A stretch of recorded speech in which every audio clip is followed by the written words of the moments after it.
There was a time when work meant salvation, not metaphorically, literally. Your labor was not just economic activity, it was spiritual evidence. You did not work merely to survive, you worked to demonstrate grace. Today we work with the same intensity, but the heaven that once justified it has gone silent. Max Weber saw this coming. In The Protestant Ethic and the Spirit of Capitalism, Weber was not trying to praise capitalism. He was trying to explain something stranger. Why did modern capitalism emerge in Protestant Northern Europe? Why there? Why then? Why among people who were, in theory, suspicious of wealth? His anxiety was psychological before it was economic. The engine of capitalism was not greed, it was anxiety. Calvinist theology taught something severe. God had already chosen the saved, and nothing you did could change that. No ritual, no confession, no indulgence, no merit. Salvation was fixed.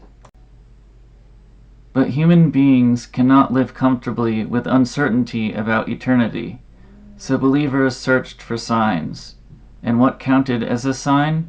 Discipline, sobriety, self-control, and success in one's calling. Work became evidence. Prosperity became reassurance, not luxury, reassurance.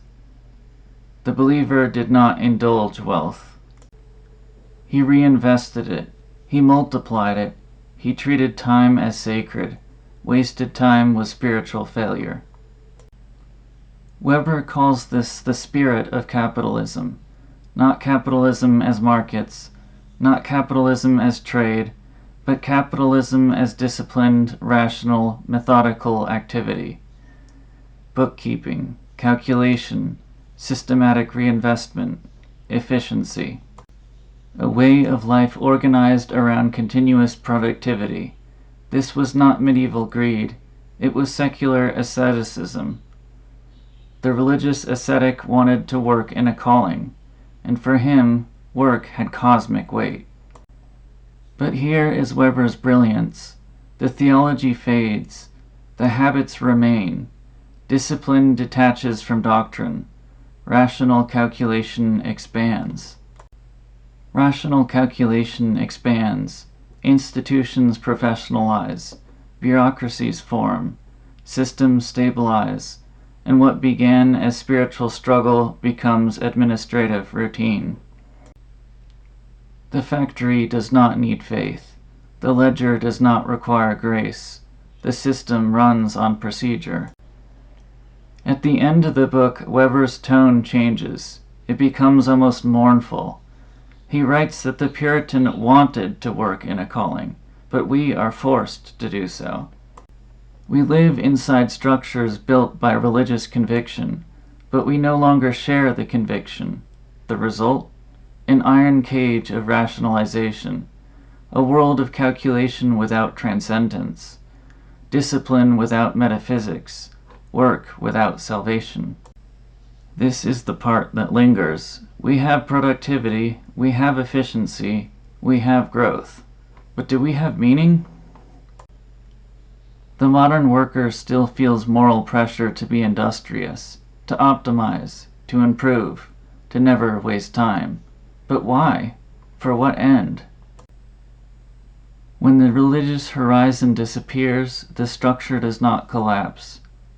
It hardens, and human beings begin to feel enclosed. This is not merely about capitalism, it is about rationalization itself. The same logic that produced disciplined enterprise also produced bureaucratic governance, classification, procedure, oversight, professionalization. Systems that function efficiently, but often without shared moral purpose. Weber was not condemning modernity, he was describing its cost. Weber does not call us back to Calvinism. He is too sober for that. He knows the medieval world had its own constraints, but he also refuses easy celebration. The iron cage is stable, it is efficient, it is powerful, but it is not transcendent. We live in a culture of productivity, hustle, optimization, career identity, relentless improvement. We treat work as moral worth, but rarely ask why. We inherited discipline from faith, but not the faith, and that absence can feel disorienting, almost like something sacred has gone missing. Weber showed us how religious conviction built disciplined institutions that eventually outlived the faith that created them. The iron cage did not collapse when belief faded. It stabilized. It professionalized. It became self-sustaining. But once systems become autonomous, once meaning dissolves and only structure remains, a deeper question emerges: who governs the cage? In the next episode, we turn to James Burnham and the thinkers he called the Machiavellians, to examine power in a world no longer guided by transcendence, but by elites. If you found this exploration meaningful, please like and subscribe. These conversations are not about nostalgia, they are about understanding the structures we inhabit, and perhaps asking whether the cage is as permanent as it appears. I'll see you in the next episode.